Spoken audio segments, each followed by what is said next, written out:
Bonjour, je suis Chou Emeraude. Je fais partie du comité d'organisation. Je suis là pour soutenir Gio, qui est un ami, qui est un frère. Bon, je suis là pour essayer d'organiser aussi les choses depuis. Giovanni Meledj, à quelques heures un peu tendu, mais tout de même heureux. Heureux qu'on puisse présenter ce livre, présenter aux différentes personnes, aux différentes autorités, aux différents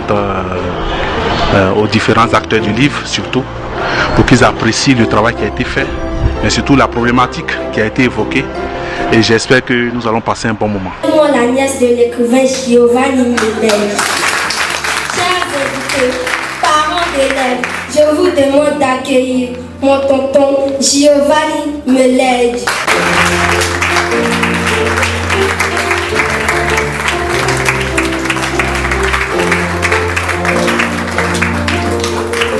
Mais il se met parce que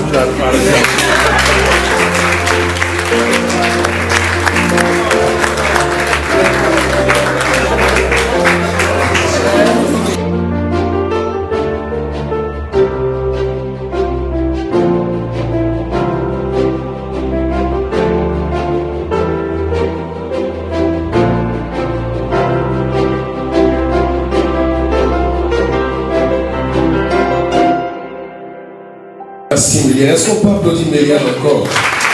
Méliane, la nièce de l'auteur Meledj. À une agapé littéraire. Je suis donc un homme comblé.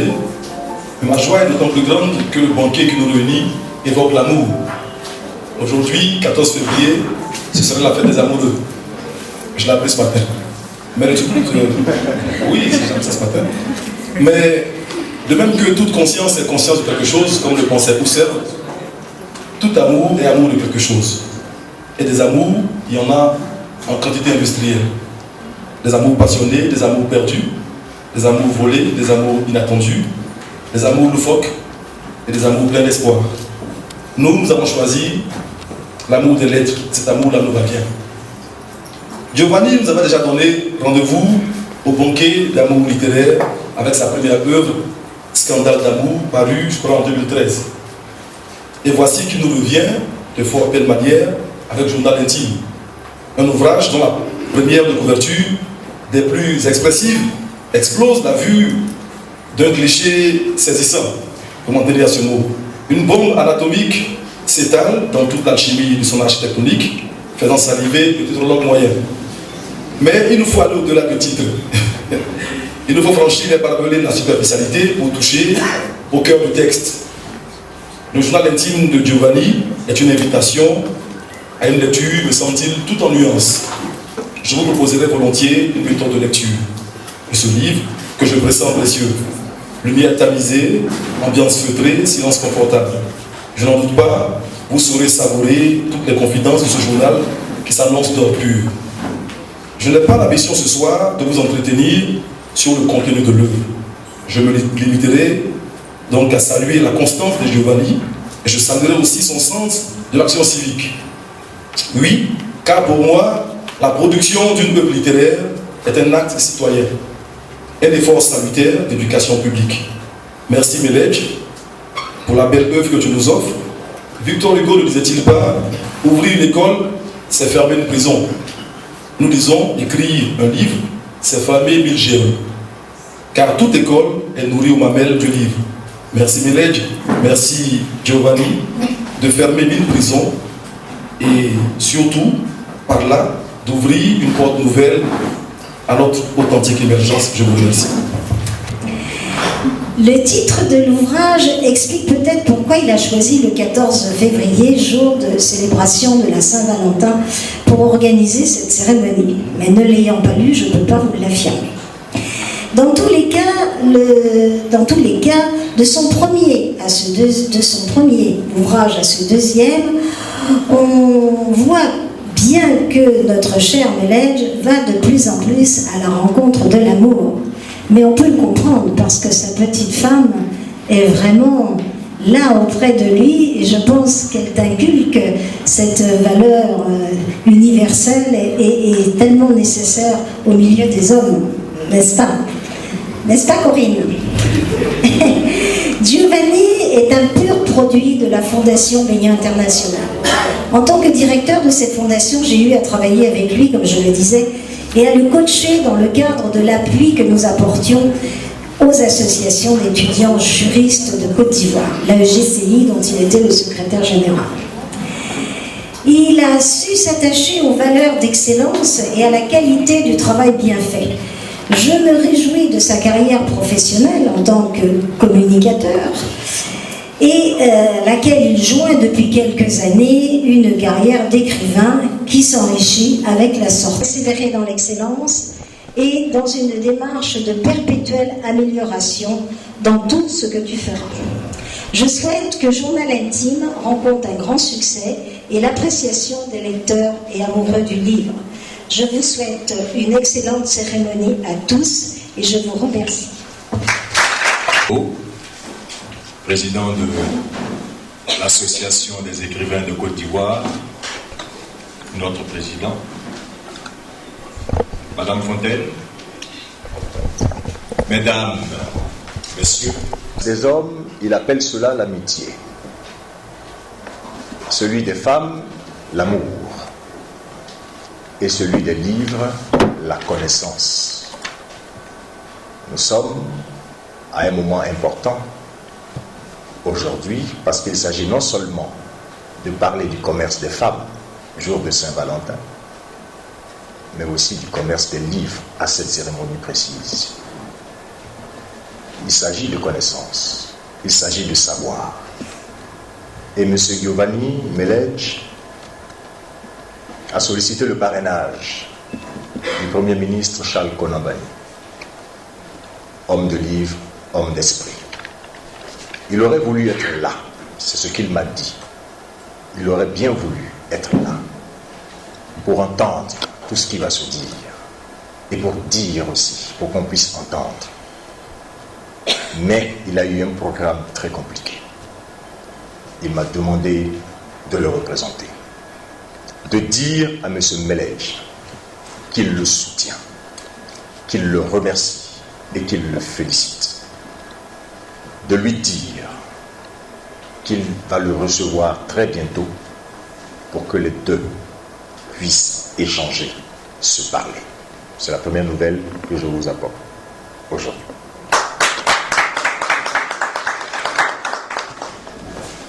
Nous parlons de livres et nous parlons de connaissances. Je voudrais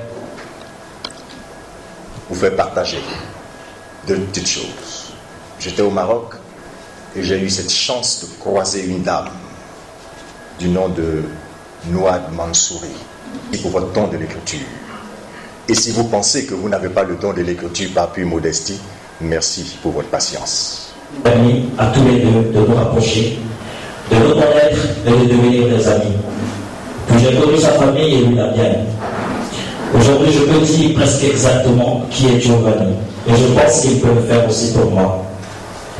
Avec sa part de maîtrise de droit privé dans son carrière professionnelle des affaires obtenue à l'université, à l'unité de formation et de recherche des sciences juridiques, administratives et politiques de l'université Félix-Houphouët, c'était un long, le point d'achèvement marqué par un diplôme des universités des droits humains de Saint-Louis au Sénégal. L'homme m'a toujours impressionné par son envie d'apprendre, de faire de la littérature non une passion, mais un autre diplôme de la vie. Et alors, il m'a sollicité pour la correction du manuscrit Journal Intime. Pourquoi moi? De d'abord tout donner pour ne pas le faire. Et quand je lui ai demandé de quel genre littéraire était le manuscrit, il m'a répondu, c'est un roman. Mais dis-moi, frangin, penses-tu que je peux vraiment écrire un roman? J'ai souri et je lui ai dit ceci, tu peux ou tu peux? Puis j'ai commencé la correction du manuscrit, sérieusement. Pas d'article de journal, pas de lecture, j'avais tout laissé de côté pour ne lire que Journal Intime. Et au fur et à mesure que je tournais les pages de ce manuscrit, je comprenais que j'avais affaire à un écrivain, à l'imagination arrogante, à l'inspiration maladive des histoires carabinières. Travailler avec Giovanni sur ce manuscrit a été une belle expérience. Je sais et j'avoue, aucune œuvre humaine n'est parfaite. Vous y trouverez certainement des coquilles peut-être dues au fait que l'histoire a souvent pris le dessus sur le travail de correction, parce qu'on a ri, souri et parfois pleuré. Qu'est-ce que Journal Intime? Comme je l'ai dit dans la préface, c'est notre propre miroir. le reflet de notre propre ombre. Personne ne peut ne pas se sentir concerné par le journal que nous dépeint facilement sur la vie. C'est un livre fin qui pour nous quand nous sommes parents, qui fait sourire quand nous sommes adultes, car il nous rappelle combien nous avons été parfois filous avec papa et maman, combien nous les avons malmenés pour aller voir la petite amie de classe, ou même le petit ami de classe pour le plus mesuré. Sinon, c'était carrément aller voir les tontons ou les tantis pour d'autres, hélas. On est tous donc passés par là. Voilà pourquoi chaque page de ce journal mérite d'être lue attentivement par tous.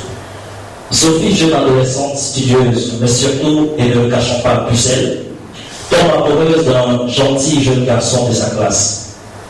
Gentil en cri, bien entendu. Beau, pimpant et déjà à droit à la drague et au lit. Malgré tout ce qui se dit sur Pierre, le jeune homme en question, Sophie est folle de lui. Imaginez une jeune femme amoureuse d'un homme, vous remarquerez qu'elle le voit dans son esprit même quand ses yeux sont fermés. Son temps, ses loisirs, ses convictions, ses conversations et même ses activités deviennent centrées autour de lui. Même quand le dandy de Pierre ne s'intéresse pas vraiment à elle, car très occupée à satisfaire les filles qui ont déjà le corps sensible, elle aime de tout son poids. Et lorsque Pierre la regarde en fait, il la convainc d'ouvrir ses yeux au monde de la sexualité, ce qu'elle refuse. Il menace alors de ne plus l'aimer.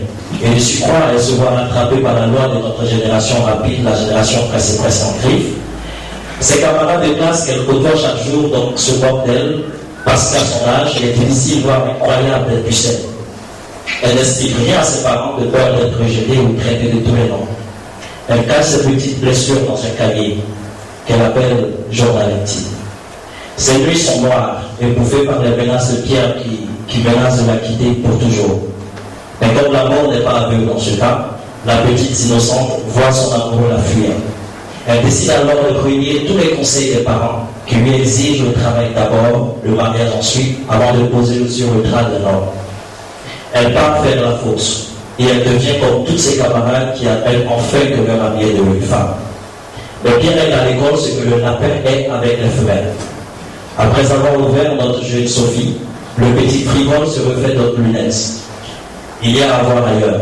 Sophie souffre et regrette de lui avoir tout donné, même ce qui lui était de plus cher, sa virginité. Elle écrit dans son cahier qu'elle cache toujours dans son placard fermé à demi-tour. Les petites vacances pointent à l'horizon, ses parents lui offrent un voyage à l'intérieur du pays. Elle va y rencontrer au bord d'une belle plage un autre bonhomme qui, pense-t-elle, lui fera oublier son impertinent de Pierre. Elle vit sa fertile. Elle multipliera les nuits avec lui jusqu'à son retour auprès de ses parents. Elle n'arrive toujours pas à oublier Pierre. Elle continue de le voir, même quand la relation n'est pas vraiment ce qu'elle souhaite. Innocente, naïve et presque maladroite, Sophie contracte une grossesse qu'elle ignore. Quels parents ne reconnaîtraient-ils pas une grossesse? Mais les parents de Sophie peuvent tout imaginer sauf cela.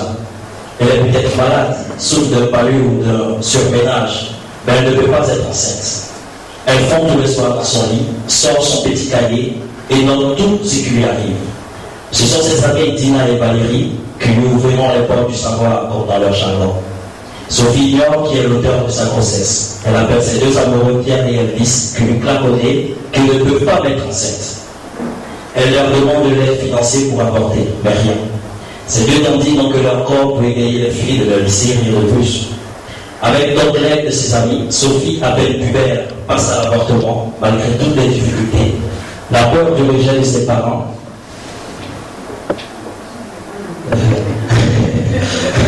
La forme de mourir sur le lit de l'opération, tout ceci dans le secret de son cahier. Puis les jours se corsent et notre petite Sophie devient une bombe à tous les niveaux, sauf à l'école, où elle ressemble à un véritable promené. Son corps est un luxe. Sa houlette laisse une paire de fesses cadencées, faisant des bruits de musique rock à chaque déhanchement. Ses lèvres poussent comme des fleurs. Elles ont tout l'air d'un dessin d'architecture. Sacrément belle, lumineuse, pulpeuse. Et cette double rangée de seins qui pointe si bien le soleil et garde leur fermeté intacte. Sophie fait désormais partie des filles qui font tomber n'importe quel homme. Sophie a changé. Elle a des tatouages ici et là. Elle manipule tout et n'importe qui. Elle est la coqueluche de tous les hommes. Elle parvient à obtenir tout et n'importe quoi juste avec son toucher. Mais ses parents n'en savent rien, même sa mère qui pourtant est pour la plupart du temps avec elle. À la maison, Sophie n'est plus la même gamine qui obéissait avant. Elle ne fait plus la vaisselle, elle n'a plus moment à faire le ménage ou la cuisine. Elle passe le temps dans son journal intime et son maquillage. Elle ruse de toutes les fantaisies pour sortir. S'il n'y a pas un parent d'élève décédé, il y a un travail de groupe avec ses sulfureuses copines. Que peut la mère? Même quand elle sait que sa fille est devenue un phénomène, quand papa essaie de passer au conseil, Sophie témoigne toujours de son bien innocent et naïf. Elle sait tromper ses parents, elle sait se faire naïve. Aujourd'hui, elle est avec plusieurs hommes dont Jules, un riche homme marié. Et pourtant, notre jeune élève n'est qu'en classe de 3e. Ses parents inquiets espèrent juste qu'elle réussira son examen pour qu'il l'emmène loin là-bas au Canada, car pense-t-il, elle ne doit plus se sentir bien en Afrique. Pendant la période des préparatifs d'examen, Sophie était entre deux voitures, à palper les poches des hommes et à faire la fête partout et n'importe où avec ses nouvelles amies. Et quand elle rentrait, elle écrivait tout cela dans son journal. À la veille des épreuves du BEPC, elle permet à son professeur de toucher ses jambes afin de réussir cet examen qu'attendaient inquiets les parents. Elle reçut avec succès à son brevet de prérecycle. Elle aura fermé la bouche aux inquiétudes incessantes de ses parents. Ah, s'il savait. Ce jour-là, maman permet à Sophie de sortir et aller faire la fête. Sa fille s'empressa aussitôt. Et la mère, heureuse, se régale à regarder le bulletin de notes de sa fille quand elle découvre dans un désordre le journal intime de Sophie, qu'elle a maladroitement laissé tomber de son placard. Elle le lit de bout en bout et les larmes parcourent tout son regard. Aussi simple que peut paraître cette histoire, elle nous laisse devant beaucoup de questionnements. Que devons-nous faire de nos enfants? Comment devons-nous les éduquer? Comment pouvons-nous faire en sorte qu'ils se rapprochent de nous, nous disent tout comme de bons amis? Comment leur permettre de réussir le lien entre la famille et la société?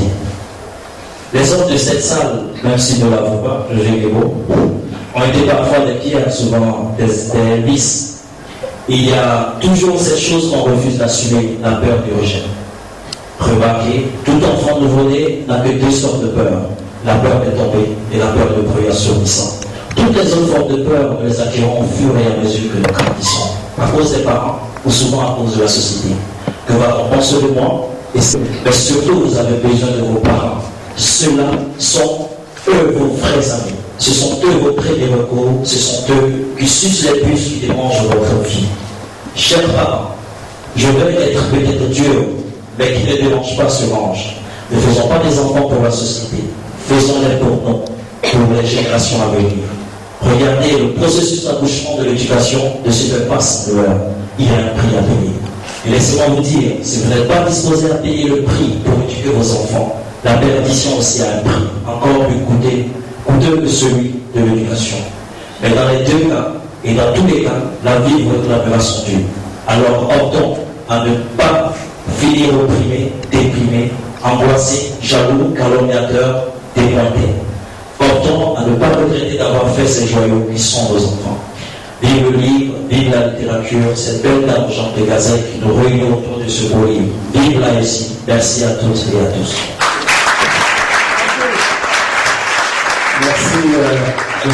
J'ai vu la douleur et j'ai palpé la tristesse. Il m'a été donné de voir à quel point et dit que Pierre avait tout nié. Il a prétendu qu'il ne me trompait pas avec cette grosse idiote. Il a menti en me regardant droit dans les yeux, me faisant croire que c'était tout ce qui se racontait. Il a manifestement profité de ma naïveté, de mon amour, de ma cadreur. Ai-je eu tort d'aimer, de l'aimer lui? Je souffre, mon Dieu. Toujours bien habillé et élégant. Ah, ce genre de mec, n'eût aidé mon âge, qui pourrait être enfant. J'aurais pu me le faire. Il fait à peine attention à moi quand il fait son cours, quand il m'interroge. Je suis tout excitée, juste à l'idée de l'entendre me dire « C'est bien, mademoiselle ».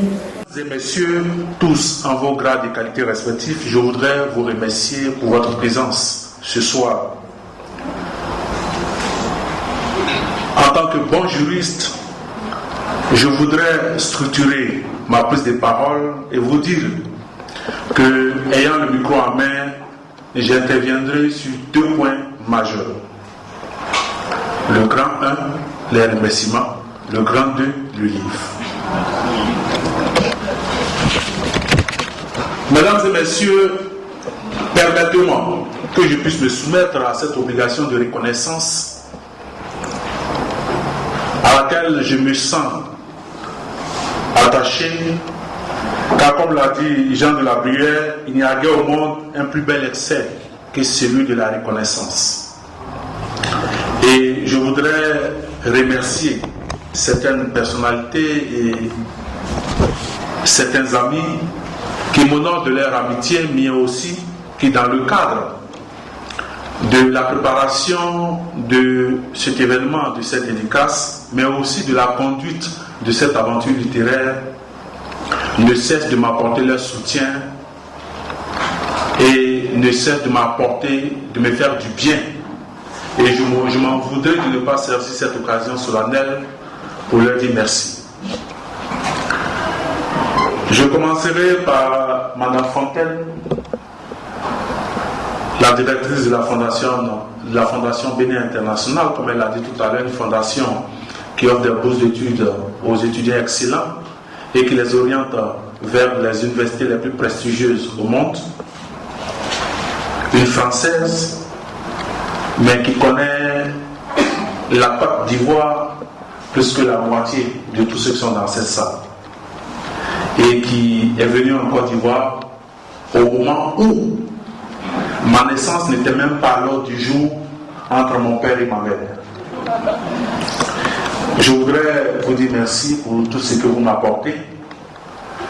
Et merci parce que nous nous connaissons depuis des années et vous ne cessez de me coacher et de m'aider à devenir meilleur. Et je voudrais vous remercier.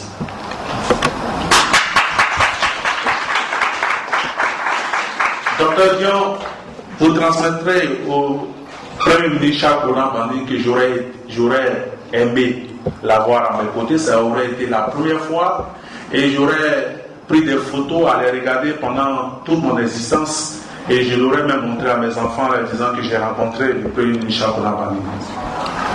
À tous les grands dos, Ainos, Ablo, tous ces grands frères, je voudrais vous dire merci.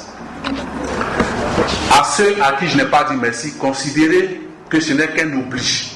Or, l'oubli est humain. Et si vous êtes humain, vous pardonnerez que j'ai oublié.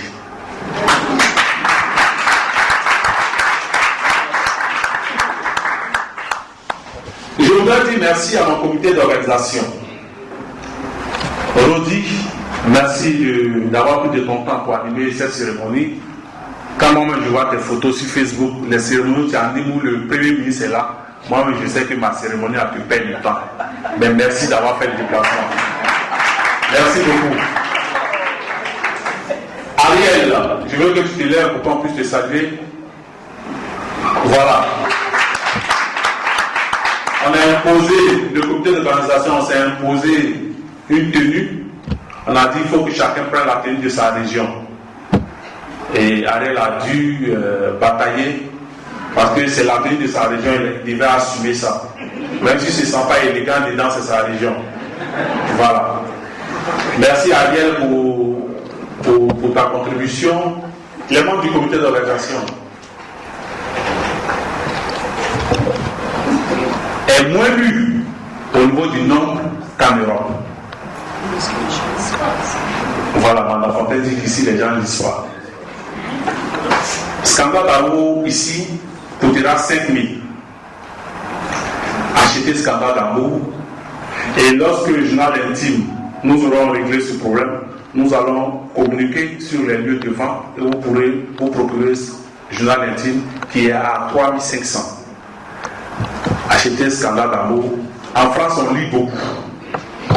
Mais ici, on ne lit pas, on mange beaucoup.